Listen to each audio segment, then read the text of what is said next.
Welcome to the Real Estate Way to Wealth and Freedom podcast with Jacob Ayers, providing actionable content to help you along your journey to financial freedom through real estate investing. As the premier asset class, real estate has helped ordinary people just like you amass fortunes.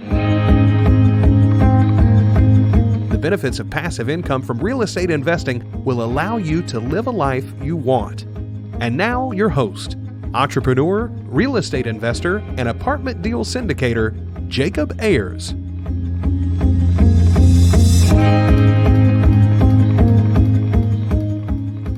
Welcome to the Real Estate Way to Wealth and Freedom podcast, episode 29. I'm your host, Jacob Ayers.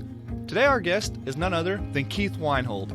Keith is a contributing writer to Robert Kiyosaki's Rich Dad Advisors blog. He's the author of 7 money myths that are killing your wealth potential. Keith has been a real estate investor for over 15 years, and today he runs GetRichEducation.com and is the host of the very popular podcast called Get Rich Education.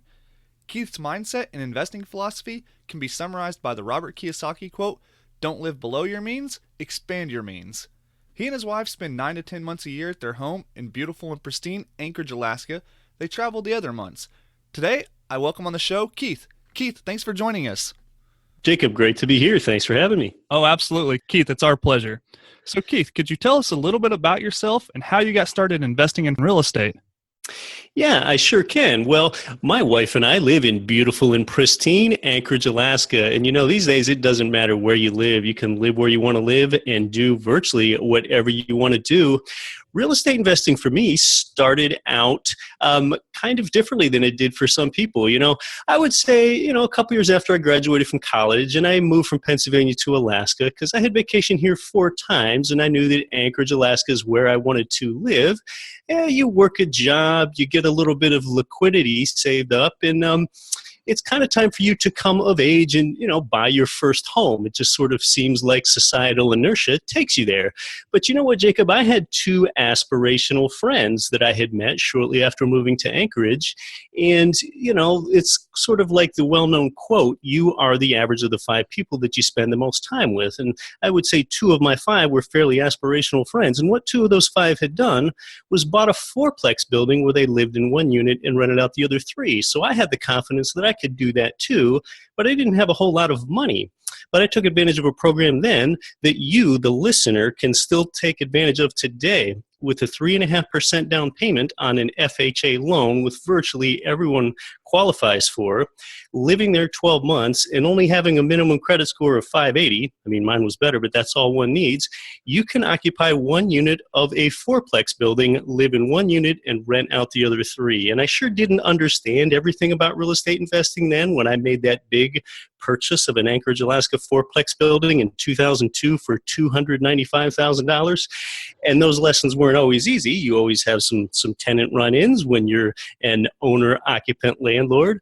But I would soon start to realize numbers-wise what real estate was doing for me and how real estate is the number one wealth creation vehicle for ordinary people. It's that number one wealth creation vehicle of all time. So it all started for me kind of with a bang with a 4-plex building rather than buying and occupying a single-family home myself like most people do.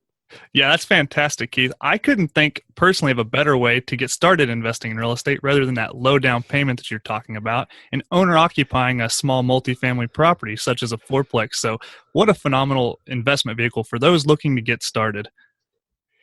Yeah, it is. And, the numbers don't always work in the market that you're in. Generally the numbers work better in middle America than they do on the coasts. And, there are a lot of it depends factors on whether a 4-plex building might make sense for you to start off with. But it sure was a great thing for me, and it might be for you too.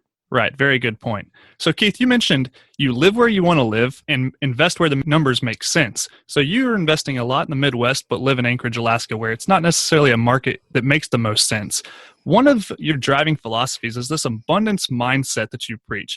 Could you talk a little bit about that mindset and how that's got you to where you are today? Yeah, well, most people have a scarcity mindset. Like I like to say, the scarcity mindset is abundant and the abundance mindset is scarce. So, really someone has a choice in sort of how they handle both their financial life and their life overall. And really one can either be conventional or one can be wealthy. It's not conventional to be wealthy.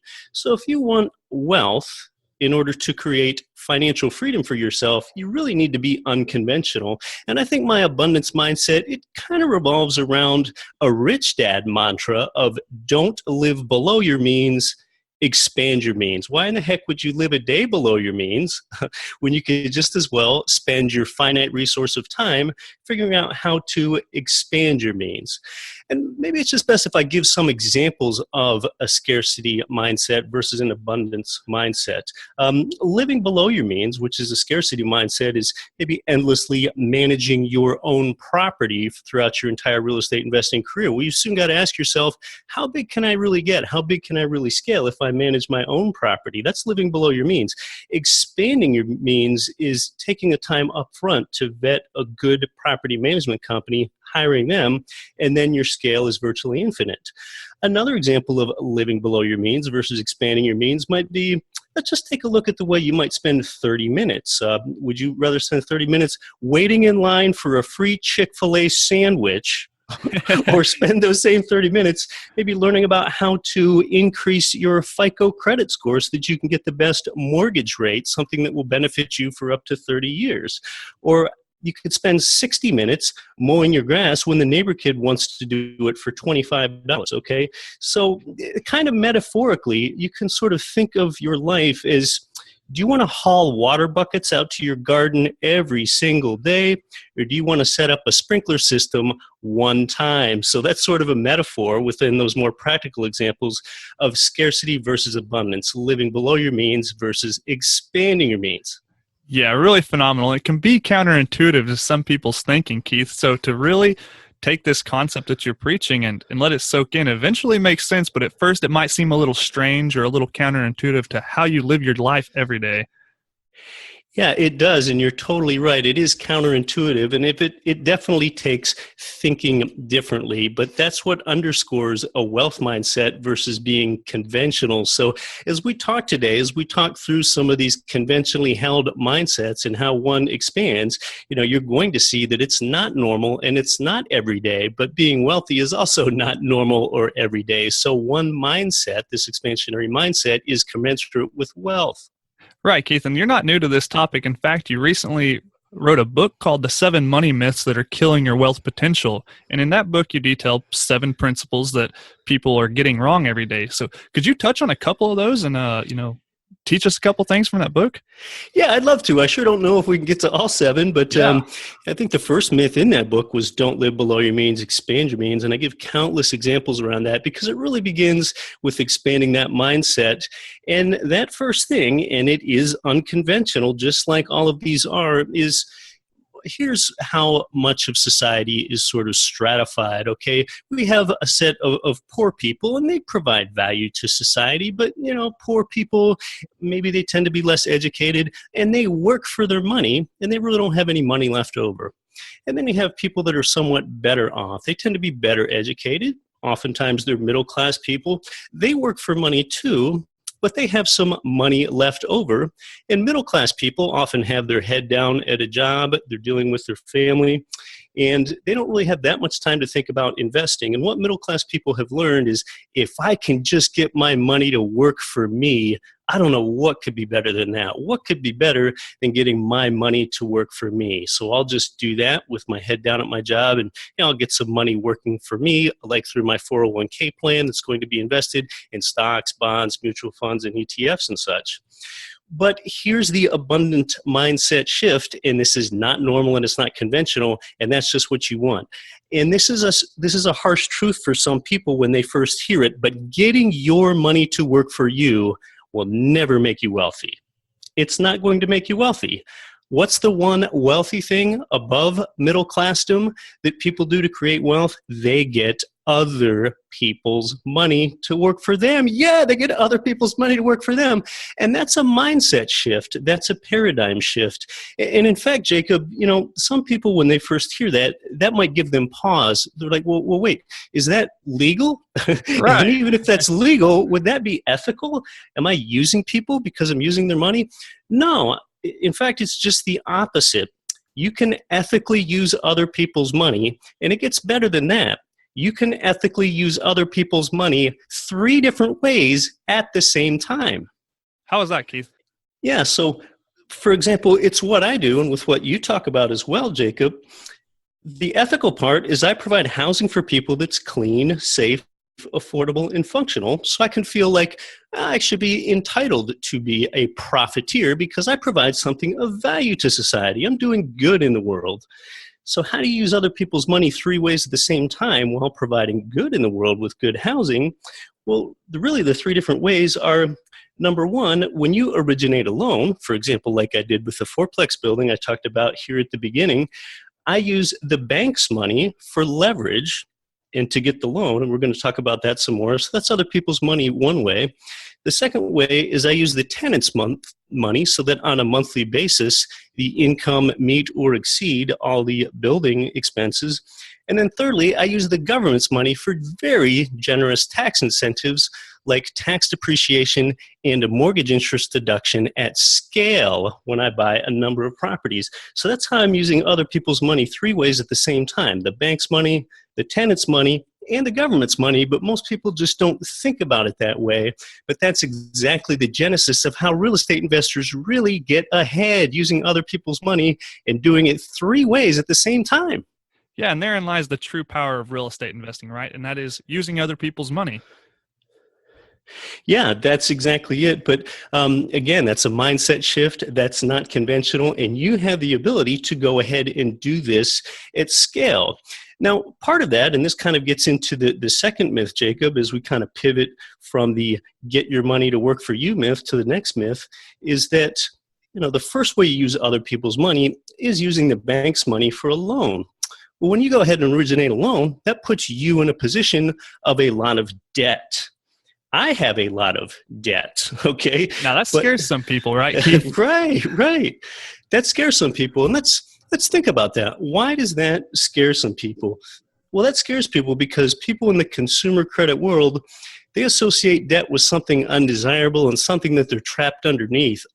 Debt, that sounds like, my car payment that I need to make every month, or a rent or a mortgage payment where, geez, I might need to work overtime so I don't fall behind on mortgage payments. So that's why debt is associated with drudgery or disdain or something that you really don't want to do, because most people associate that with consumer credit sort of debt.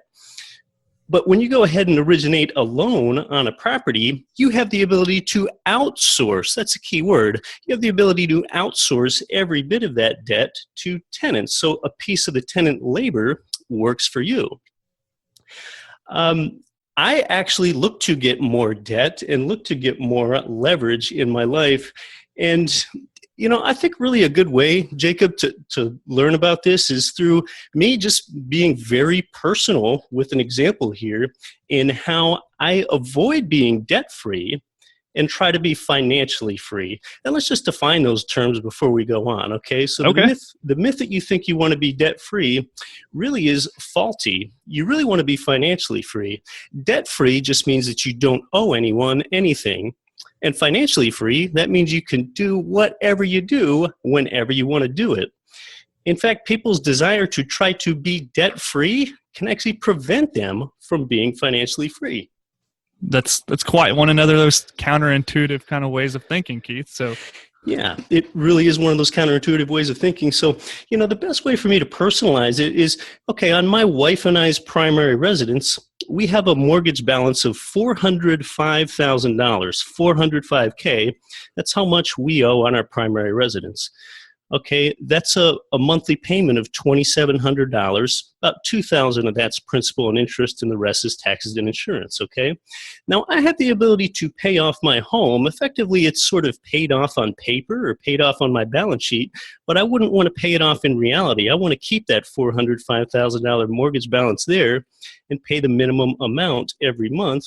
Otherwise, I'd pay an opportunity cost, because this way I can have those dollars invested in other properties. So if I wanted to go ahead and retire my $405,000 mortgage balance to help become debt-free, I would take a step away from being financially free, because to retire that $405,000 mortgage balance, I would need to go sell apartment buildings and income properties, income single-family homes that generate $3,500 of monthly cash flow.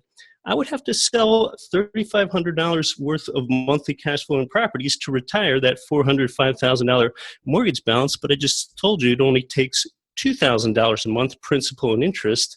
So I would be out $1,500 on a net basis if I tried to go ahead and retire my debt. And what would the other negative consequences be? Well, your housing payment really never goes away. It's only my principal and interest payment that would go away, so I wouldn't truly be debt-free anyway. I would still have a payment for taxes, insurance, utilities, maintenance, and repairs. Additionally, my portfolio size would contract because now I've lost income properties. So I would lose about $1.5 million worth of income properties that generally appreciate over time. I would lose that cash flow. I would lose the fact that those tenants are paying down the principal balance on those properties for me. I would lose the tax advantages associated with that. And I would also lose my inflation hedging benefit that I could get into later. So I would be out $1,500 of cash flow because I'm trying to retire debt and be debt-free. I'd be retiring the debt on all those income properties and retiring the debt on my home, but I'd take a step away from being financially free because I would be out cash flow and I would be out all the other benefits at the same time. So in summary, I don't want to be debt-free. I want to be financially free. So kind of in life and with this abundance mindset, I want to think less about reduction and more about production. Wow, Keith, what a profound philosophy there. So you're saying by giving up the opportunity to use good debt and leverage other people's money, which will essentially expand your means, you are not going to sacrifice your good debt you have outstanding on your home. Yeah, that is definitely a way to say it. So I would lose leverage, okay, all that leverage that I got from the bank. And leverage is really a powerful wealth creator. Leverage is something that makes ordinary people wealthy.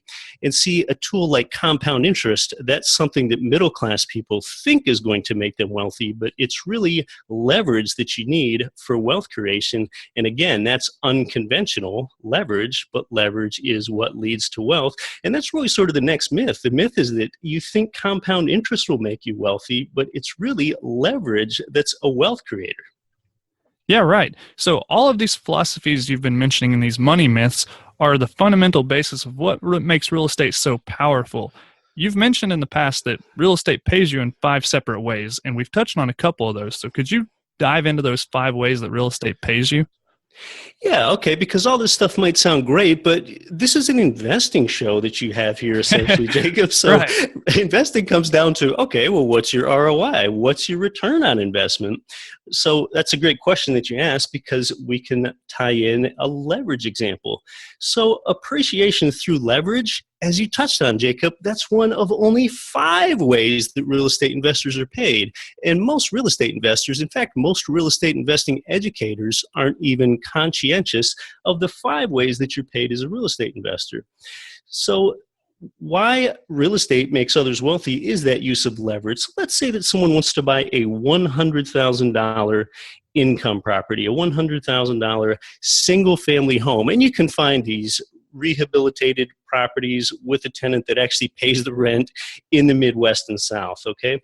Now, with a $100,000 property, you as an investor, since you're not planning to live there and you're getting a non-owner occupied loan, you typically have to put a 20% down payment on that property. So your skin in the game on this $100,000 property is $20K.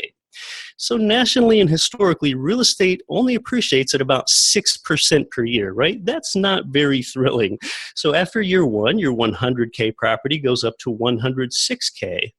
Well, that's a $6,000 gain, but see, the difference is the $6,000 gain isn't divided by the $100,000 to calculate your ROI. Your $6,000 gain is divided by $20,000. You only have $20K of skin in the game.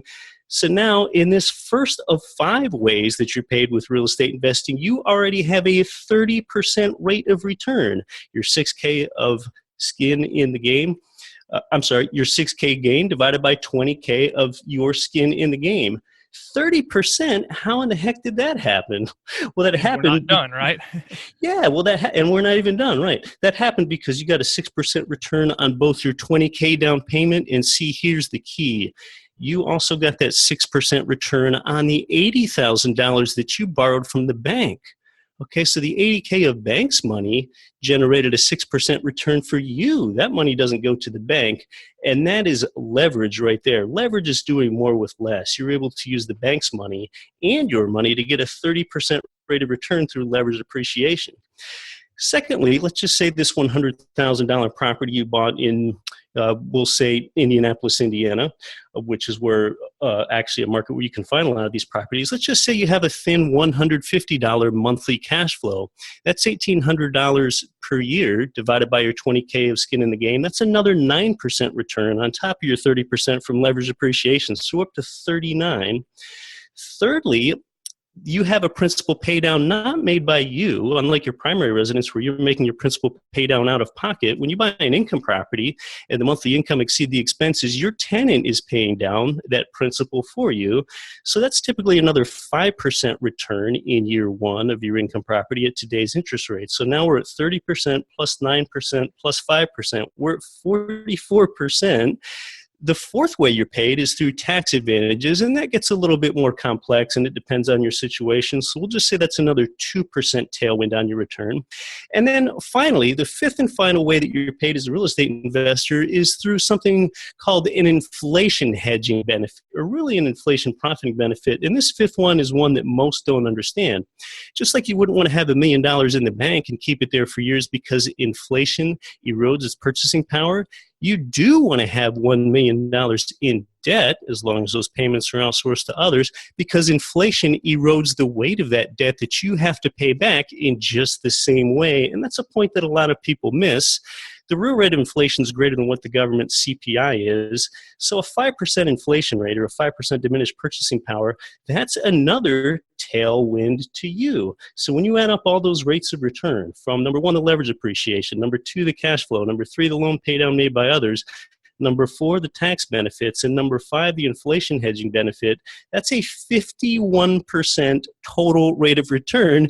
And see, if you come from the consumer credit world, that just sounds almost irresponsible to say, or like you must be making a high-flying risk. But that's how real estate investors get ahead. That's not conventional and is wealthy. Keith, how crazy is that? Now, after hearing all of that, I don't know how one could look at real estate investing and be skeptical or hesitant about its true benefits. Yeah, you're right. My goodness. I mean, even if that 51% return, even if a lot of things went wrong and you just got a 30% rate of return, you're really beating a lot of investors handily. But I've calculated 51% there. And there are definitely some cautionary things to keep in mind. I think that would bring up the question in one's mind, well, what are the risks? Well, the risks are that you invest in the wrong market, and there sure are ways to hedge that and get around that. We sure talk about that on my show, Get Rich Education, an awful lot. There are other reasons why it could go wrong. And in fact, by year two, your return will already be lower than 51% because you're probably going to have some equity build up in the property, and the return from home equity is absolutely zero. So that rate of return will get diluted over time, but it's still fantastic. And as you know, you'd rather have the high returns early on your dollar because that's how dollars can compound and grow faster. Right, absolutely. Keith, we're talking about rates of returns here. And one metric that you like to look at is your return on time invested, going back to the abundance mentality. So could you talk about that return on time metric? Yeah, absolutely. That's a really smart question, Jacob, because, us as investors, whether we're in the stock world or whether we're into putting a valuation on and buying a business or getting into IPOs or getting into real estate, we all kind of have these metrics we use. And especially as real estate investors, we've got some ones that are fairly unique to us. We have, we're thinking about our capitalization rate as we look on a Microsoft Excel spreadsheet. We might be thinking about our total rate of return, which I just brought up and calculated for you on real estate. We might be thinking about our cash on cash return or our internal rate of return. But really the most important rate of return in our investor lives is one that you'll never see on a Microsoft Excel spreadsheet. And that is, what is your return on time invested? Based on the amount of energy that you had to put into this and the amount of involvement that you needed to tie up in going ahead and generating this return, that's something that you need to consider. And it's a little bit nebulous. But the positive thing about your return on time invested is you get more experience in real estate. your return on time invested typically goes up because your time invested as you learn these things, which is the denominator in the return divided by the time, your time involved with this goes down over time. I think you can also think about, instead of ROI as return on investment, think about it as return on involvement, okay? I don't manage any of my own properties. I know it's not my best and highest use. That's really a big mistake that a lot of investors make, is being a property manager for their own property longer than they should be. You got to think about how much time you're putting into this. If you get a property manager and they don't do a perfect job, because no one's going to do as good of a job as you, but don't get involved yourself just to get that last 3 or 4% of perfection. Once you've got a good property manager, that's how you make things scalable, and that's how you get a higher return on your time invested.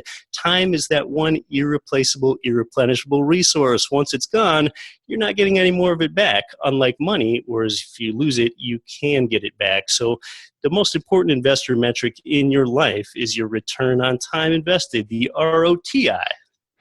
Certainly, Keith. And if you're measuring your ROTI, you're certain to succeed in this game.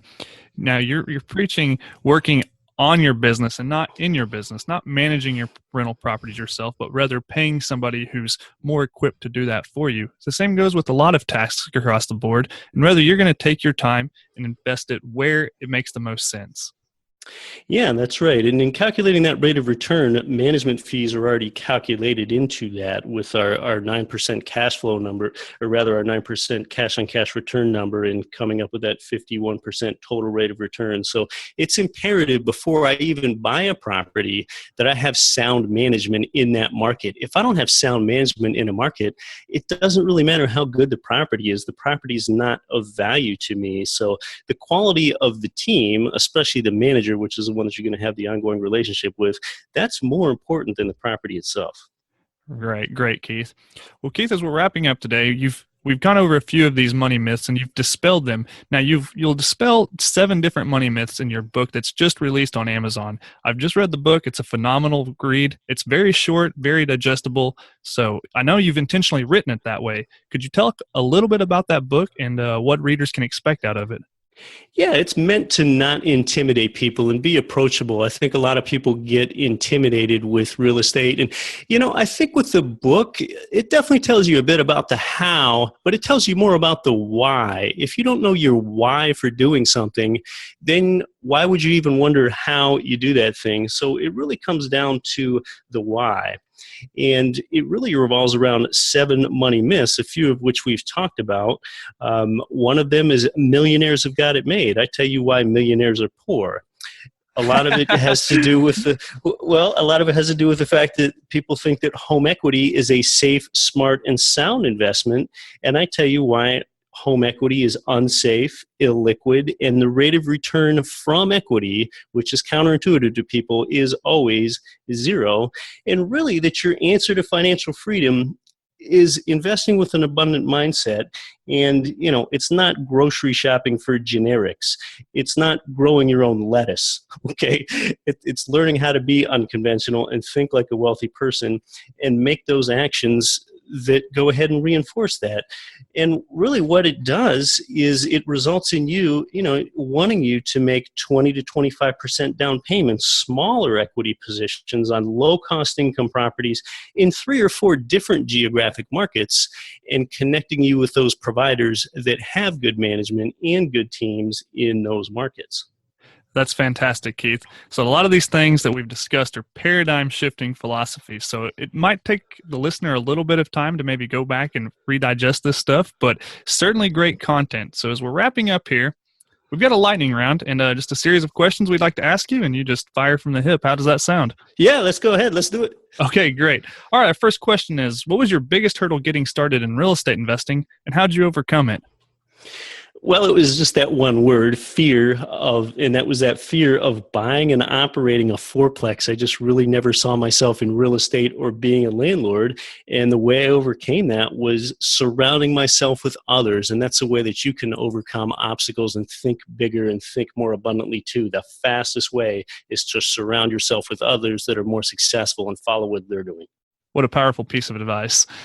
Okay, If you were starting over with no education or capital, how would you get started in investing in real estate?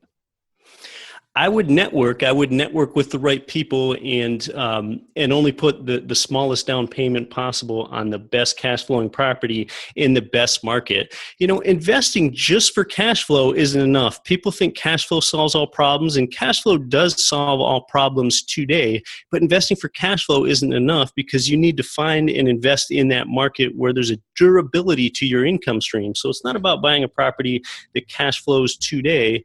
It's about buying a property that cash flows today with a reasonable likelihood that there'll be another tenant in a positive job market coming in behind that first tenant when they leave to continue that cash flow stream for you. So it's not about cash flow today. It's about cash flow today and durability of an income stream. And you've got to remember that both the market, that economic market where those jobs are coming from, and that manager are more important than the property. So really don't start with a property. Start with relationships, learning markets, and finding your team.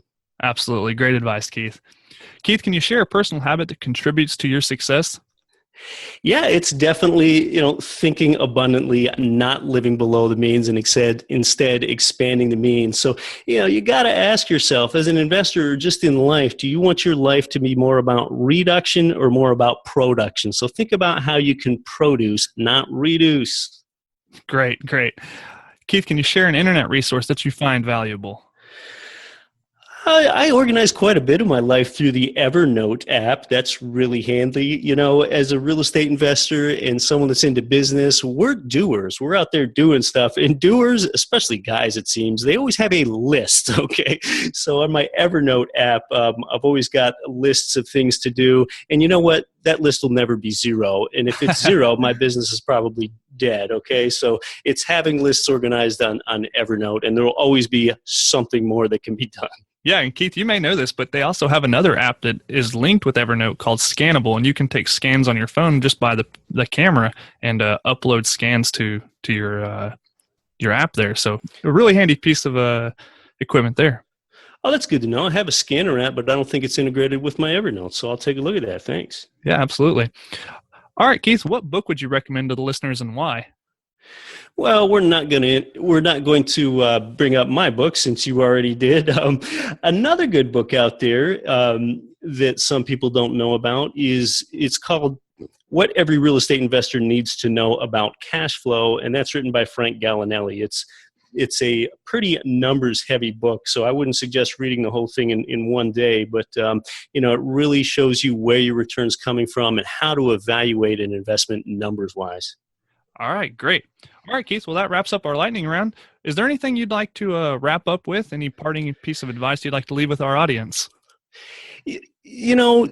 Jacob, I think the one thing I would want to say is to be bold. Just 2 words, be bold. You know what? If you're looking to acquire wealth and you're looking to have more for your family and you do want this financial freedom and you value how being financially free is more important than being debt-free, it's to be bold and make action. People saw it as a bold thing when I moved from Pennsylvania to Alaska. People looked at me like I was trying to colonize the moon or something, but I knew that's what made me happy. When it was time for me to buy my first property, rather than getting a modest single-family home or a condo, I went big. I made sure that I knew how some numbers worked, and I had my gut to back me up that felt like the right thing because I was surrounding myself with the right people. So it was being bold by buying a fourplex.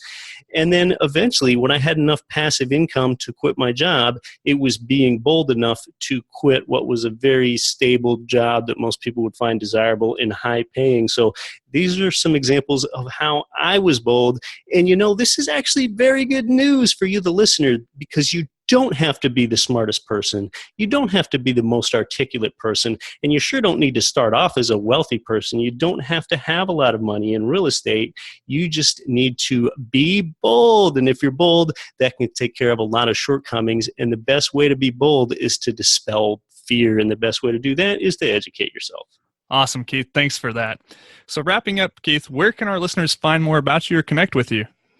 That's at GetRichEducation.com and the Get Rich Education podcast, where I crank out shows every week with a lot of the Rich Dad Advisors. I'm a writer for the Rich Dad Advisors myself, so we often have Robert Kiyosaki and his Rich Dad Advisors on the show, and it's still a little bit surreal for me as a young guy to be sort of writing articles right alongside them and having them on my show, but we do all that at Get Rich Education. All right. Thanks, Keith. Well, we certainly appreciate you coming on the show today, and we look forward to next time. Hey, thanks. Talking about this stuff energizes me, Jacob. I really appreciate appearing. Thanks so much. All right. Thank you, Keith. Bye.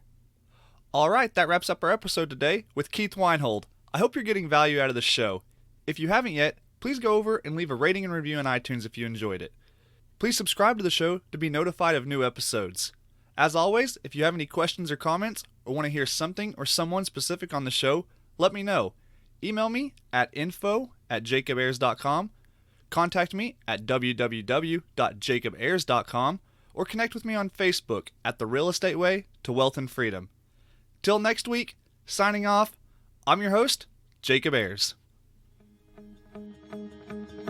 You've been listening to the Real Estate Way to Wealth and Freedom podcast, providing you actionable content to build your real estate empire. Nothing on this show should be considered specific, personal, or professional advice. Please consult an appropriate tax, legal, real estate, financial, or business professional for personal advice. The opinions of guests are their own. Information is not guaranteed. All investment strategies have a potential for profit or loss. The host is operating on behalf of the Real Estate Way to Wealth and Freedom, LLC, exclusively.